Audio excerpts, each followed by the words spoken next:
Assalamualaikum warahmatullahi wabarakatuh. Waalaikumsalam warahmatullahi wabarakatuh. Perkenalkan, nama saya Deswan Mujianto, perwakilan dari kelompok 1. Dan di sini saya akan mewawancarai Mas Hari tentang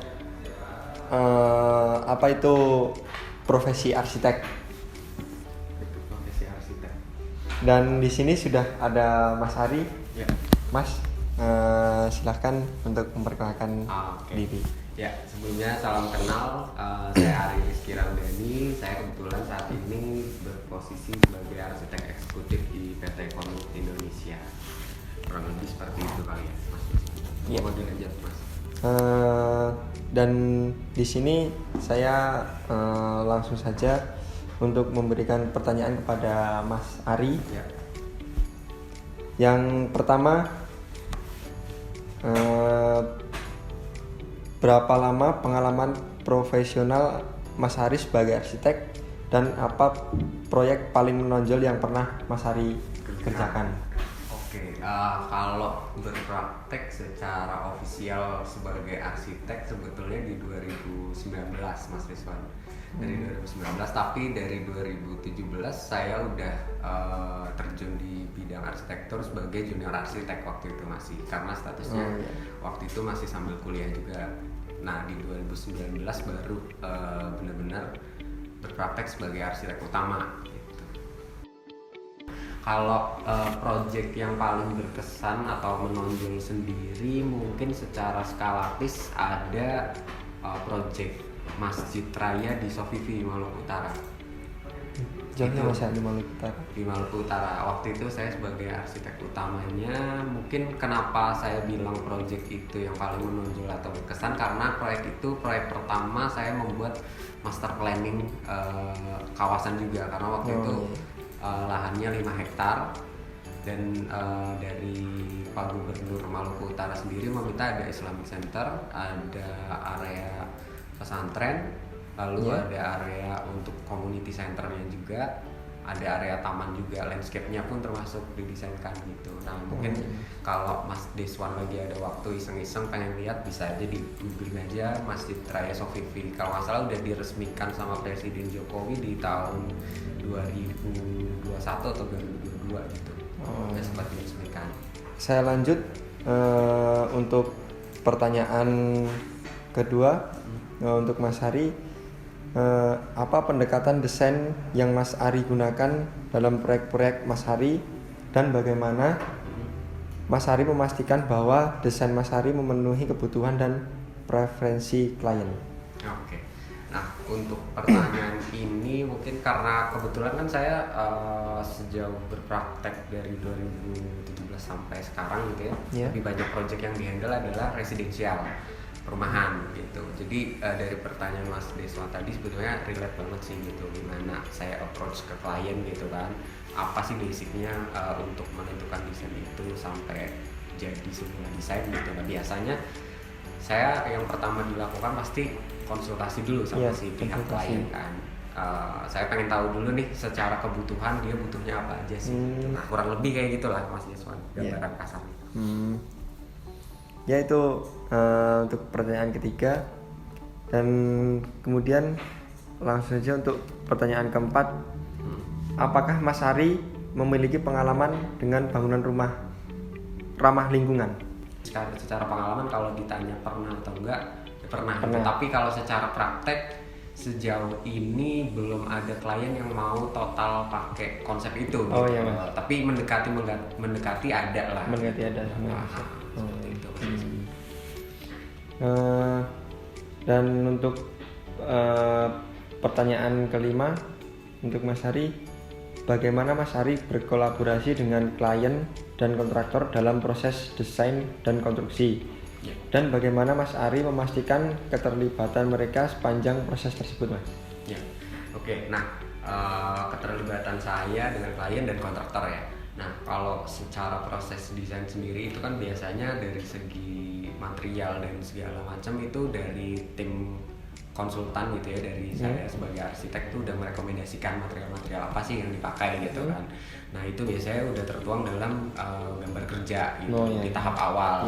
Nah setelah itu biasanya terserah klien. Kalau klien memang punya kenalan kontraktor, dia pakai temennya dia biasanya gitu. Tapi kalaupun dia nggak ada, bisa juga dari kenalan saya gitu. Nah dalam prosesnya biasanya kita banyak komunikasi tuh justru di lapangan.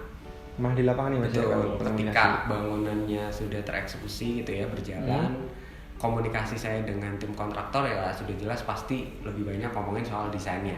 Desain. Nanti biasanya ada misalkan dari gambar saya muncul detail-detail yang agak rumit, nanti kontraktor biasanya nanya teknis. Biasanya saya harus datang ke lapangan, saya jelasin langsung.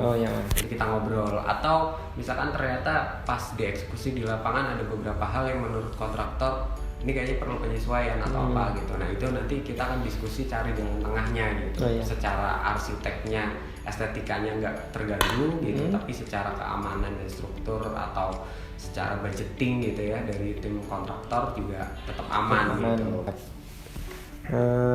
Kemudian untuk pertanyaan selanjutnya, bagaimana Mas Ari memastikan tantangan, anggaran dan jadwal dalam proyek arsitektur? Dan apakah Mas Ari memiliki pengalaman dalam mengelola proyek dengan batas waktu dan anggaran yang ketat? Oke, nah kalau pertanyaan tadi beberapa udah sempat kejawab lah ya mengenai anggaran tuh kan biasanya saya diskusi sama kontraktor gitu. Ketika klien punya budget sekian-sekian, ternyata kalau pakai material yang saya rekomendasikan over budget tentu akan kita down spec biasanya gitu. Nah nanti saya ngobrol sama kontraktor sampai ketemu di angka yang klien oke. Nah setelah itu baru eksekusi. Baik, untuk pertanyaan selanjutnya, bagaimana Mas Ari memastikan bahwa desain Mas Ari mempertimbangkan aspek keamanan dan kenyamanan pengguna? Keamanan dan kenyamanan pengguna. Nah, ini juga salah satu isu yang mulai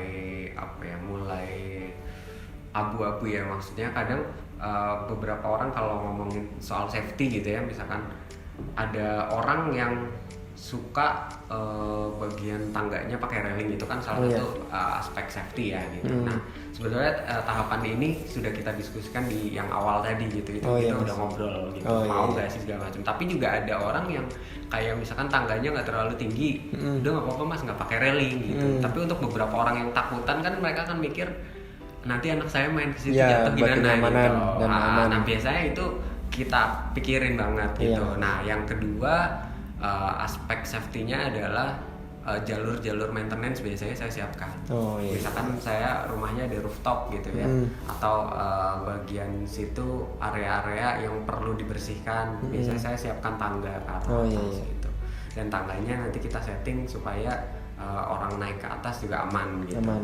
Nah terus aspek safety di rumah ya biasanya itu, lalu elektrikal juga salah satu aspek safety kan. Biasanya elektrikal juga secara groupingnya kita atur juga gitu supaya nggak terjadi konsleting di kemudian hari gitu. Itu juga salah satu aspek safety juga gitu. Lalu secara pemilihan material pun juga aspek safety. Misalkan di kamar mandi atau di area luar, biasanya saya nggak akan gunakan material-material yang licin gitu. Biasanya saya pakai yang anti slip gitu supaya ya itu balik lagi safety gitu. Terus biar aman secara elevasi anak tangga dan segala macam itu kita tentukan.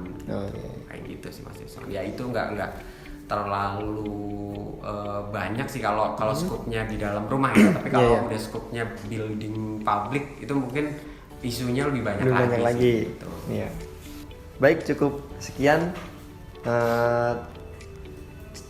Saya terima kasih kepada Mas Ari telah menjawab pertanyaan saya dari perwakilan kelompok 1. Mungkin cukup sampai di sini untuk pembicaraan saya dengan Mas Ari. Oke, kita tutup berarti ya. Terima kasih. Assalamualaikum warahmatullahi wabarakatuh. Waalaikumsalam.